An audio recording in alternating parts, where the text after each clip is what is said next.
Hey there everybody, welcome to week 6. This week we're going to be going through chapter 6 on applying career development theory to counseling, and we're going to be talking a lot about the Myers-Briggs personality types, or the Myers-Briggs type indicator, MBTI. You've got a couple of videos this week that I think are pretty helpful actually. They go into quite a bit of detail about the types themselves as well as how they can be useful. So this video here that you can't see, you'll need to click on this link here to get to it. But that video goes into quite a bit of detail about the types, and then this interview here will go into a little more detail about how it can be used, how you might use this in testing your potential career counseling clients or even therapy clients to better understand them. So this week is very much about gaining self-knowledge. So going through Sharp's step 1. So I encourage you to check these videos out. We're going to spend a little bit of time. This will be a bit of a shorter video this week because we've got quite a bit of information in the supplemental videos about the info that's in the chapter, so they do some review and even expanding on some of the concepts in the chapter. So I don't want to have you listen to more than one video that says the same thing too much here. So we'll hit some of the highlights of the types, and then we'll go through a little bit in terms of examples and how we might use that. But I do encourage you to definitely check out this video about the types themselves, and then also this interview here that will go into a little bit about the types, but then also how we can use those in counseling. So you've got your typology test paper here, and I will show you my type based on that test in a little bit, and we'll kind of talk about how that looks and how you might be able to use that. I'll give you an example of if I were your counseling client. So let's go ahead and jump into our material here. And by the way, I apologize. I can tell that my microphone is picking up a lot of kind of background noise here, and I'm using that as opposed to a different mic that has a high-pitched whine to it. So so bear with me. It probably sounds like I'm on the jetway, but again, hopefully a bit of a shorter video this week, so you won't have to bear with me for too long. All right, so let's pull up our material here, some PowerPoint. So I mentioned that the Myers-Briggs is very much about self-understanding, so getting through step 1 in Sharp's assessment process, his counseling process. So really where the Myers-Briggs falls under is personality. So we've got all these different types of tests. You've probably taken some of these, the SAT or the ACT. You may have even taken some kind of intelligence test before. We talked, excuse me, we talked last week about Holland's interest inventories, and so that might fall under the interests here. But the Myers-Briggs MBTI falls very much under personality types. So we're going to be focusing more on personality, and then we'll think about how that might be useful in terms of counseling. So certainly if you are doing career counseling, you want to have step 2 down. You want to understand the world of work, but we're going to understand the world of work with the MBTI through personalities and through the particular preferences that our clients may bring. So, apologize, I'm getting over a cold here, so bear with me on the coughing as well, so lots to bear with this week. But let's take a look at some of the types here, the 4-letter codes, and again, we've got quite a bit of information about these in your supplemental videos, so I won't spend too much time on this here. I'll let you go through those videos and get a lot of that information. But we've got essentially a 4-letter code that everybody's going to end up with, and each letter is one of 2 options. And so let's start with a little bit of the background of the MBTI first. So the Myers-Briggs was created by a mother-daughter duo who were very interested in Jung's typologies. Jung, Carl Gustav Jung. So he originally published that almost 100 years ago, 1921, and then it was republished about 50 years later. But Jung was very interested in opposites. So if you're familiar with his theory, he very much was interested in the theory of opposites. And so if you've heard of yin and yang, for instance, that's one opposite, the anima and the animus, dealing with the different masculine and feminine elements in the self. So he was all about these different archetypes. So he saw an archetype as a part of our collective unconscious being expressed. So the collective unconscious being kind of the personality, if you will, of all humankind, the human experience, the elements of the self across all of humanity and across all of time, being expressed in certain themes or types, which he called archetypes. And so over time he saw kind of a gathering of personality traits, and people tended to fall more into one or the other type. And so he published these types, and so Myers and Briggs came along and put together a test based on studying Jung's theory of types. So what they came up with here is a test, and you get to take a version of it this week and write a brief paper reflecting on it, just a 2-pager I think we've got going for you. But what they came up with is this either-or contradiction in people, which really nobody falls completely into one category or the other. It would be very, very rare for anyone to fall completely into one of these categories. So typically what we have is people end up on a scale, on some kind of spectrum from one to the other. So in terms of way of viewing the world, or kind of way of being in and experiencing the world, we've got extroversion versus introversion. So your extroverts are going to be those who, like you might think, might kind of be the life of the party, or just enjoy being around people, be energized by people, and like to communicate with other people. Might want to be spontaneous with others. Don't need to write down what they say before they call Pizza Hut, right? So they're just going to call, they're going to interact, they're going to deal with the people as they come. Introverts, on the other hand, are going to be maybe a little bit more measured and are going to maybe get a little bit more tired or exhausted by their interactions with people. So again, it's not that either one of these types can or can't interact with people. Both of them can. It's just a matter of what's the preference. So one way this is often talked about is handedness. So a lot of people start out ambidextrous, meaning they use both hands equally or similarly. I was told by my mother at one point that she would catch me when I was really young writing with one hand and drawing a picture with the other kind of at the same time. Now, I'm very much right-handed. I can do very little left-handed. Part of that, I think, is just being an athlete and developing my right-handedness and right-footedness over time with thousands and thousands of repetitions using that hand. And so it's easier for me. It's a skill I've developed. But still, when I was very young, eventually I drifted away from that ambidextrous nature and selected my right hand. And most of us do that. And sadly, for left-handed individuals, it used to be a thing that in school, since right-handedness was preferred, and as a culture we tend to unfortunately judge people and put people in boxes and say everybody needs to be this cookie-cutter way. And so we used to do that even with handedness. And so we would force left-handed children, those who prefer to write with their left hand, to do things with their left hand, we would push them to write and train them to write with their right hand. And so some people who are naturally left-handed or would naturally prefer left-handedness would get coerced into being right-handed for certain tasks, even though they didn't prefer it or wasn't natural. That is the mentality with which we want to approach these types. So whereas anyone could take on the task of giving a seminar or a talk, of doing sales calls, of cold calling people to try and sell them something, of meeting new people in the supermarket, right? All of these things involve talking to people, and anyone can do that. But for some people, it's just, when they wake up in the morning, it's just easy for them to greet the day and say hello to people and go talk to people and engage with people. And these people are probably going to end up being your sales technicians and your entrepreneurs, people who don't mind asking for grants and funding from people because they just are comfortable with people. They're not as concerned about what the other people may be thinking about them. They just enjoy being with people. And so whereas anyone can engage with others this way, it's just natural for some more than others. And so your introverts can do that, but they may get home at the end of the day and just be utterly exhausted by that engagement with people because it's just not their go-to. So imagine writing an essay, so let's go back to the days before computers and word processors and go pen and paper. And let's say you have to write out a 10-page paper. Think about how exhausting that is doing it with your dominant hand.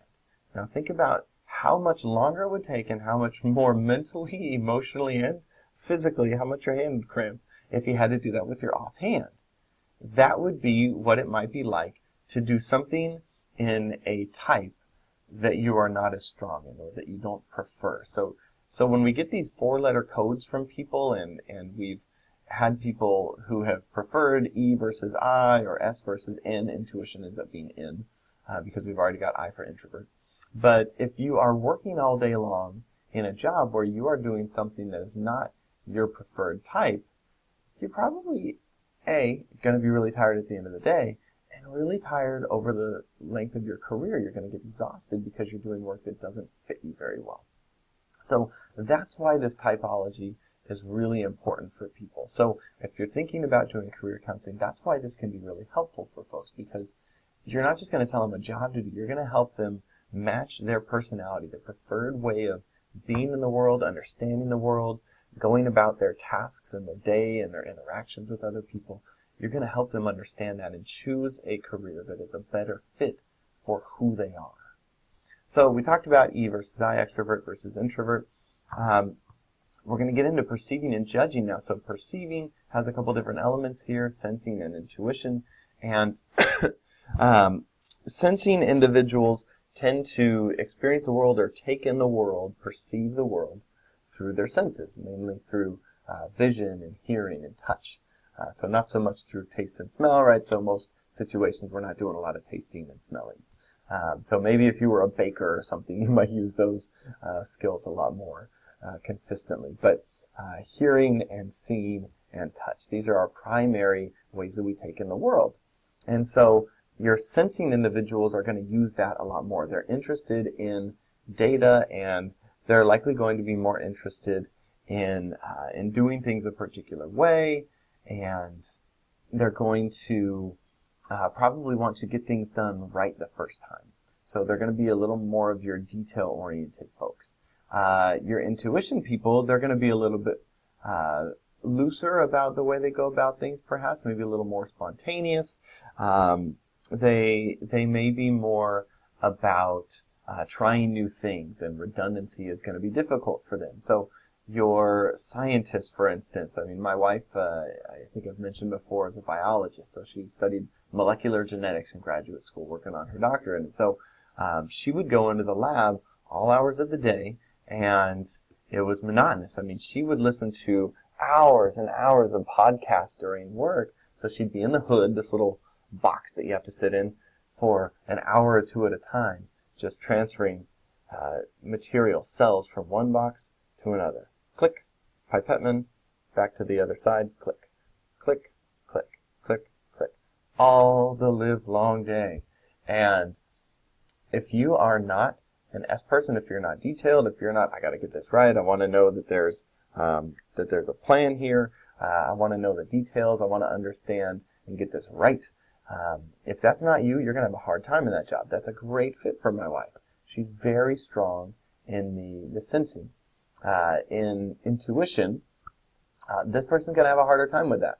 So as a scientist, you need to come up with ideas, and then you need to test those ideas. So an S person may be better at the S part, at the working the plan. They might be better at the details of designing an experiment. But an N person, intuition person, is maybe going to be more of a forecaster, kind of a dreamer, going to see more brainstorming opportunities, trying out new things. They might come up with new techniques. So really, you want to have both of these people in an organization. And really, to be certain jobs, you need to have both of those. So to be an entrepreneur, you have to have both that visionary nature to you, where you say, boy, what's the hole in the market here? How can I create a new product or a new service and fill this gap? And then you need to also have that sensing element there where you say, okay, well, I'm seeing all of these details around me. How can I make this dream that I've had, this kind of vague notion of this would be a really neat thing to do? I think people would respond to this. How can I put that into action given the facts of my situation? So really you want to have both of those qualities for certain careers. But certain careers are going to be more tilted toward one than the other. So sensing versus intuition there. Let's do thinking versus feeling. So this is a big one. This is how we judge the world. So we're going to think about, excuse me, think about tasks and people, careers, experiences, events. We're going to judge how those things went in one of two ways, or, like most people, in a combination of these ways. So again, we're thinking preference. Which way do I lean in terms of thinking versus feeling? So our feelers are going to be more swayed by their emotions. So going to make decisions oftentimes based on feelings. Not to say they don't ever take into account the facts, but it means that they maybe are going to jump into a decision without all of the facts, or maybe with a little bit of disregard for some of the facts, in that they may say, you know what, I'm kind of going to trust my gut here, even though some of the data is saying this, or everybody else in the world is saying this thing. My gut tells me fill in the blank, right? And they might leap before all of the things are known, before they have all of the information. A thinker is going to, on the other hand, be very much about the data. They're going to say, what does reason tell me? What's the rational decision to make here? So they may lean more heavily toward rationality and more toward, let me get all of the facts, let me just see where everything lines up here, and once I have all that information, then I will make a sound judgment. And some of you may be sitting here thinking, you know, boy, some of these types really seem to go well together. And that's true. You're going to have more people in one type than another, because some of these naturally go together. So sensing and thinking are going to go together. They're a little more data-driven and more kind of planning your work. Intuition, a little bit more, let's be forward-thinking here and brainstorming, and we don't have to do everything the way we've always done it. So they may actually end up being a little bit more spontaneous and based on their gut feelings rather than on data. So they may actually make decisions based on empathy and based on how their decision is going to impact other people. So we can see that there are some natural consequences to being these different types. And so it's not, again, to say that you can't take on the elements of the other side, but that you probably are going to lean one way or another. And so when you take the test this week, what you're going to notice is that you're given a percentage, and it's going to tell you what percent you are leaning toward one or the other. So we'll get into that in a minute here. All right. So then let's talk about your preferred mode of judging the world. So we've got judging, excuse me, judging versus perceiving. So those who are judging are going to be more of your planners. They're going to set goals for themselves and try to reach those goals. So kind of you may have heard the popular phrase, plan your work and work your plan. So that is very much judging here. So they're going to lay things out and then work the plan. Kind of look at the steps, create some steps, work those steps. Those who are perceiving may actually make some plans, but they're not going to feel too bad if they break those plans. They're going to be more spontaneous. So I tend to lean more toward perceiving. And an example of this would be when my family went to Disney World this year. My wife and her mother are very much about planning things out. They wanted to know months in advance, where are we going to dinner each night? They wanted to make sure to have reservations ahead of time. Which parks are going to be the busiest, so there are ways to figure out online which park is the busiest at which day, which was really helpful because we happened to be there when the Disney Marathon was going on in Disney World, so it was helpful to know which parks were predicted to be worse based on the marathon. So they were all about planning things out, and so they were in the judging category there. They planned everything out, and it worked out really well, right? So they made sure that we made the most of our time there. Now, that also meant, though, that we had expectations, and there was a possibility of being more disappointed with that. And they do tend to be a little bit more, what's the word I'm looking for, predisposed to feeling disappointed because they have set expectations and goals. And if you don't meet those, you've let something, either yourself or someone else, down. Now, I tend to be more in the perceiving category. And so for me, that means that I can be more spontaneous and adaptable. And I'm going to set fewer bars for myself. And while I still try to be good at the things that I'm doing, I'm not setting as many standards ahead of time. So when we get into the Disney World example, I was going to be happy no matter what we did when we went to Disney World. I wasn't worried about where we ate dinner. If we got into a nice place for dinner, great. If not, if I have a corn dog and I'm just walking around Disney World, great. I'm having a good time walking around Disney World. So in that sense, I'd say maybe a little bit easier to please because adaptability is important to me. So I can just kind of go with the flow and do whatever's in front of me. So I'm a very experiential, in-the-moment person. So again, not to say that I never make plans and not to say that I don't ever follow through on those plans. It's just I'm less concerned about that. I don't get as upset about it if my plans are not fulfilled. So again, preferences here, and very few, if any, people are going to be 100% in one category. So let's think now about these different types that we've got here, and let's think about what are some work situations or activities that might fit a preference or a type here. So if you are an extroversion-oriented person, you're probably going to enjoy jobs where there are a lot of people involved, as opposed to something like a programming job where you're just into the data, you're into your computer, and you're not really interacting with people as much. So an introvert may enjoy something that like coding, or something where there are people around, but everybody kind of keeps to themselves, has their own office, or has their cubicle or something, versus an open desk, a sea of desks, and where you're kind of forced to interact with other people. So you're going to enjoy a job where there are people, but you don't have to interact with them. They're not counting on you. You don't have to worry about how they're feeling about things. You can just kind of keep to yourself and do your own thing. If we go, say, like thinking versus feeling, a feeling type job is going to involve other people and making sure that they feel okay. It's going to be based on your emotion. It may involve a little more flexibility than a thinking job, which is going to be more about rationality. So a thinking person may be more of a philosopher. It may be someone who is a science editor or a scientist. A business person may be more of a thinker, in that they have to say, okay, well, yes, I know I have to appeal to people's emotions here, but what is the most rational way to do that? So it may be more data-driven. So what does the research say is the best way to engage my viewers, my audience, to buy my product or use my service? As opposed to someone who's more about feeling, who's really just going to focus or kind of hone in on more, maybe not exclusively, but more. What is the emotional reaction here? What does my gut tell me about how to go about this job? And we talked a little bit about judging or perceiving here, but one of the things we want to do here is we want to think, okay, based on my knowledge of the world of work, what are some possible jobs here? So getting into the government databases, ONED, and getting a sense for what are the possible jobs out there, right? So I've been we're getting ready to do some construction on our house in the near future here.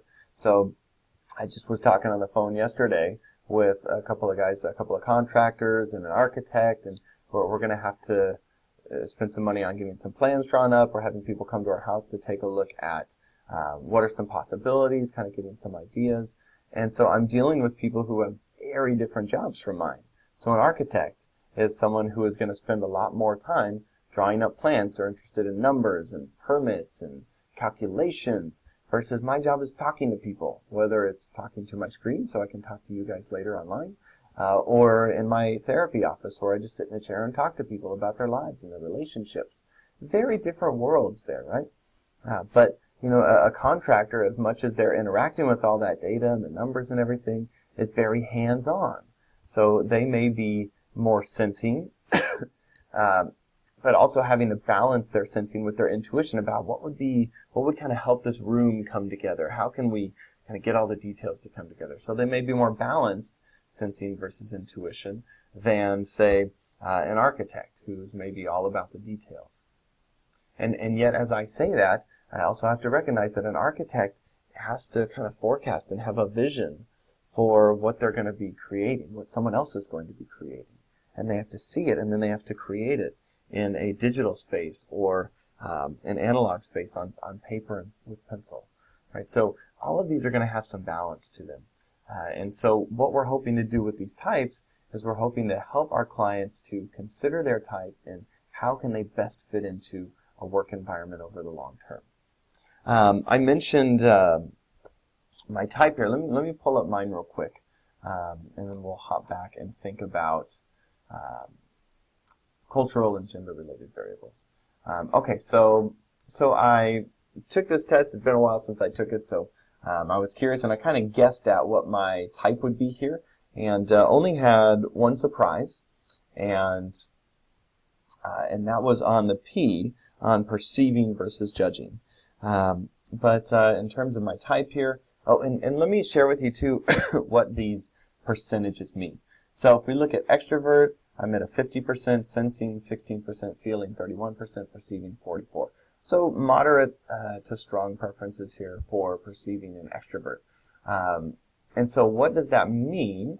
Let me pull this up here for you. So the way these percentages work is if you answered the questions equally, E versus I or S versus N, etc., if you answered half of the questions in one direction and half in the other, and with equal strength, you would actually end up with a 0. So you could be dead center on one of these types. So for me, to have a 50% leaning toward extroversion, if I just pull that up real quick here. So you see extrovert, 50%. Does that mean I'm 50% extrovert or 50% and 50% introvert? No. What it means is that I am not 50-50, but I'm halfway toward extrovert. So it's really almost more like 75% extrovert if we think about it that way. So you can actually go 100% in one direction or 100% in the other.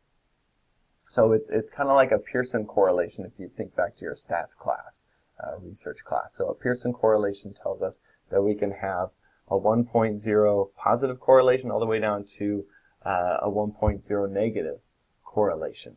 So same kind of idea here. So that's how the percentages work. So you could be dead center, you could be 100% in one direction, but it's more likely that you're going to be somewhere in the middle here of one of these directions. So again, for me, I have a much stronger pull toward extroversion versus introversion, but if we look at sensing versus intuition or intuiting, I'm much more kind of down the middle. So if we look at that, the chart here again, I am, kind of hereish.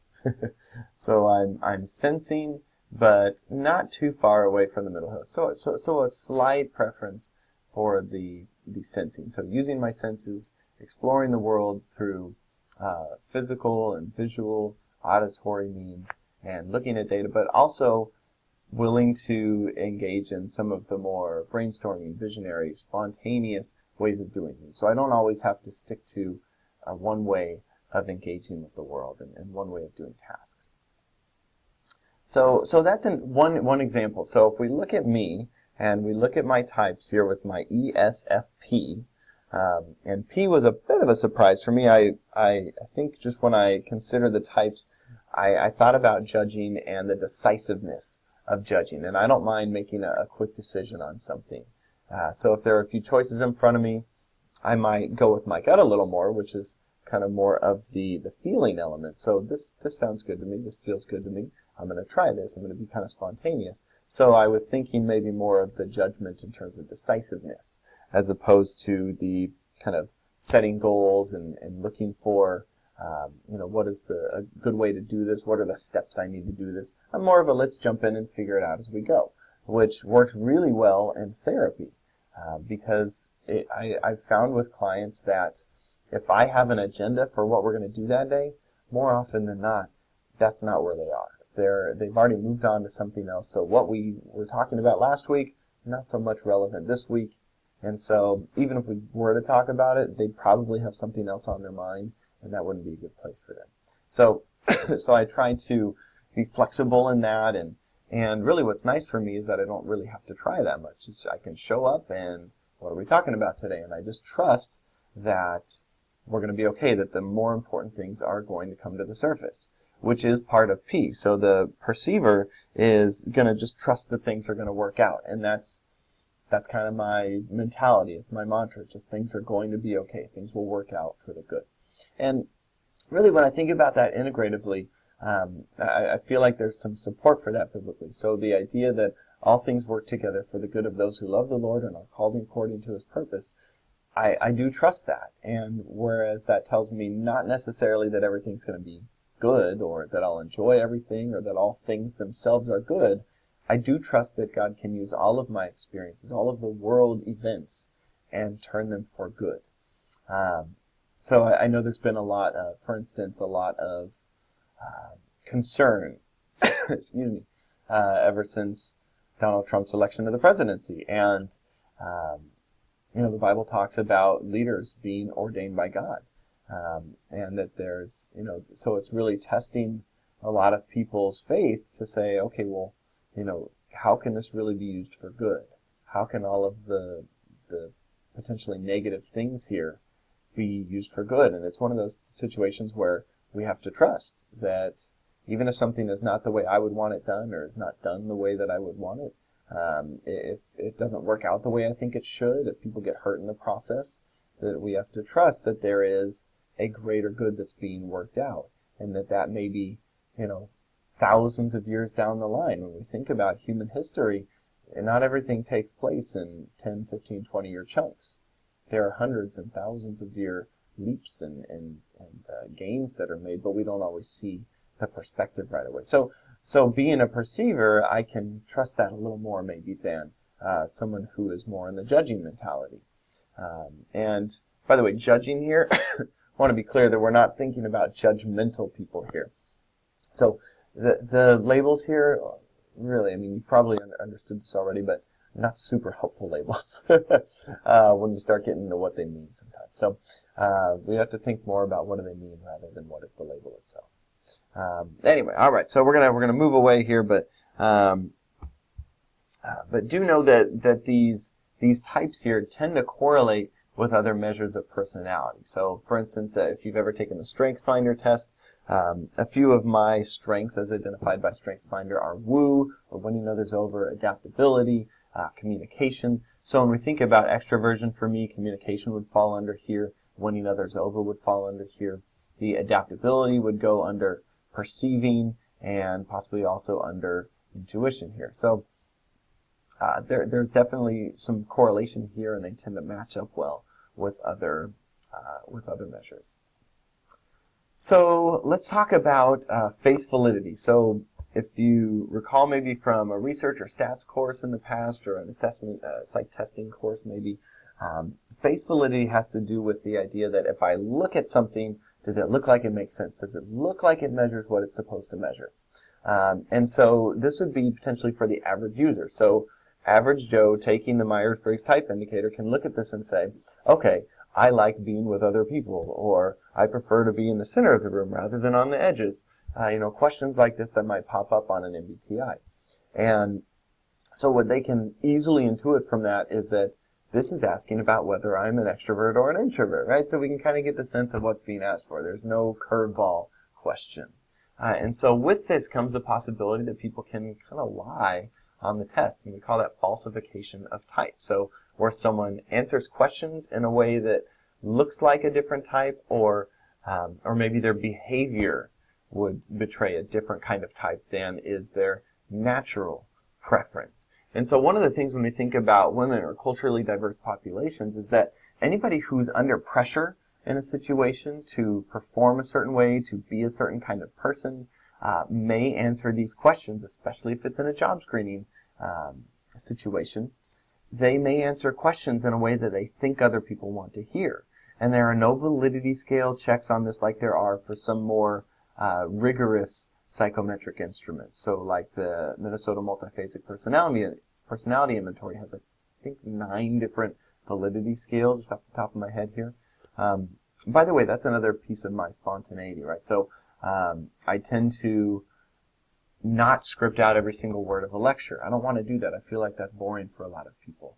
And whereas it might be a little bit more all over the place for you, and again, thanks for bearing with my type here, I'm able to be more in the moment, and whatever examples might come to mind for me, I'm able to share those because I'm not reliant upon a script here with you. So think about that, by the way, next time you have to do a PowerPoint presentation. Think about how much am I drawn to having a script, and how much is that for me, and how much is that for my audience. And think about, as an audience, what would I appreciate more? what would the average person in an audience appreciate? Do they just want to read a paragraph on a slide? Or do they want to hear you actually talk about the thing that you're talking about, right? So is there a reason for someone to actually listen to you if you just have typed out everything you said and you just read it to them?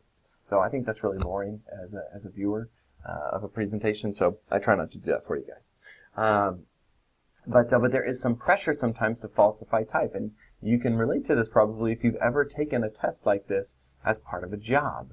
So if you wanted to join the police, for instance, they might make you take a personality test and a lie detector test and do an interview and a skills test, and you know what they're looking for, right? At least you have a sense that they're looking for people maybe who are decisive and data-oriented and value justice, maybe over mercy in a lot of cases. So you might have that as a mentality, and I certainly could be wrong about those things. That's just my bias, right? That's what I think of when I think of the police, that the rules are really important, and mercy is nice, but let's leave that up to the judge and the jury, right? My job is to catch the bad guy, send him to court, and there they can maybe get mercy versus justice. I don't know. That's not up to me, right? So if you're taking the Myers-Briggs type indicator and you're trying to join the police force, you kind of get a sense for what to answer. So you might falsify your type, right? How many of us have said something in a job interview, yes, I'm totally X, Y, and Z, and maybe that's not exactly true. Like you have some of those traits, but it's not really your preference, right? So we've all at least had that kind of desire or the temptation to move in that direction, to say something that wasn't exactly true because we figured, well, I really need this job and I'd like to get it. So I'm going to say that I'm this thing and maybe I'll grow into being that person, right? So it's really tempting to falsify your type.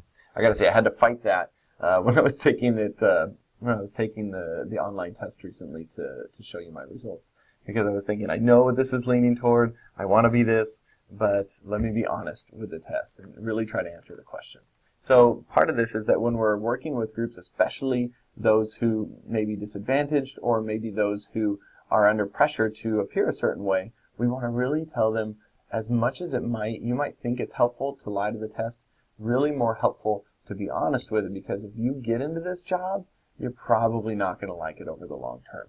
So if you're just looking for a paycheck short term, go for it. But if you're looking for a career, right, a path, if you're looking for something to do in the long term, don't lie to the test. You're just lying to yourself. All right. Let's see. Anything else we wanted to cover here?